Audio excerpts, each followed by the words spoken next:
Deuxième dimanche de l'Avent, année liturgique A.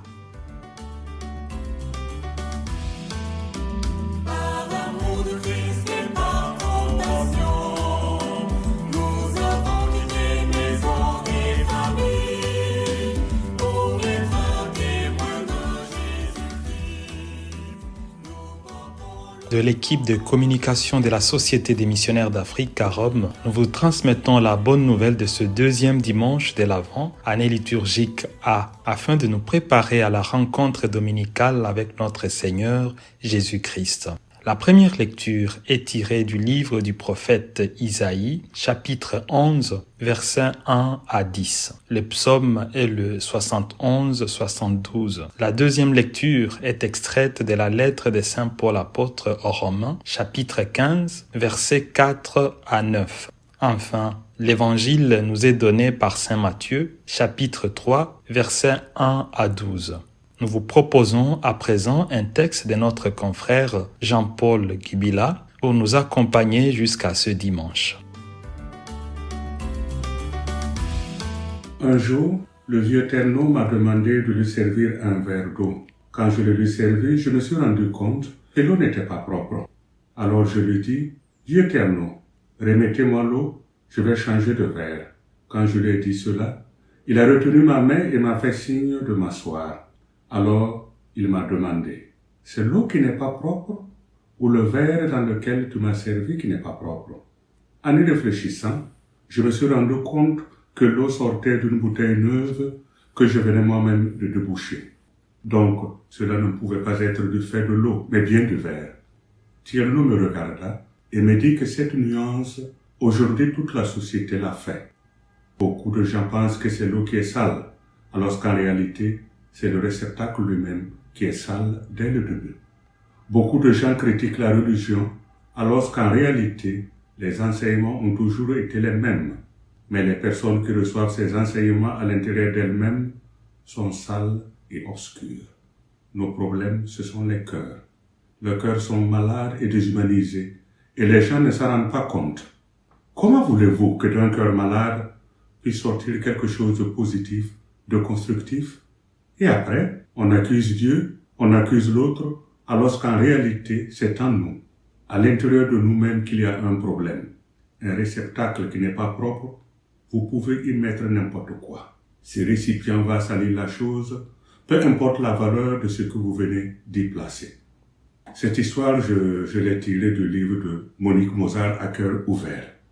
Et nous dans tout ça, la parole de Dieu de ce deuxième dimanche de l'Avent nous appelle à déblayer les obstacles de notre cœur. L'histoire du vieux Tierno nous rappelle que l'Avent nous invite à être et à agir à partir d'un réceptacle propre, c'est-à-dire d'un cœur pur qui se nourrit de la prière, de la conversion constante, de l'amour agissant. Le temps de l'Avent, temps d'attente joyeuse, nous fait comprendre que cette attente ne s'identifie pas à l'inaction et que nous ne devons pas penser que nous sommes d'ores et déjà sauvés, car nous sommes chrétiens, voire missionnaires. Convertissez-vous, nous exhorte Saint Jean le Baptiste. Cette attente est la recherche dynamique de la miséricorde de Dieu. C'est la conversion du cœur, c'est la recherche de la présence du Seigneur qui est venu, qui vient et qui viendra. Le temps de l'Avent, en définitive, est une conversion qui passe du cœur aux actes et par conséquent à la vie entière du chrétien, nous rappelle Saint Jean-Paul II. L'espérance, thème de l'année jubilaire, nous remplit de vie et de consolation et surtout de la certitude de notre rédemption accomplie en Jésus-Christ. Mais pour attendre dignement la venue de notre Rédempteur, nous devons bien nous préparer notre réceptacle ou notre verre, c'est-à-dire notre âme.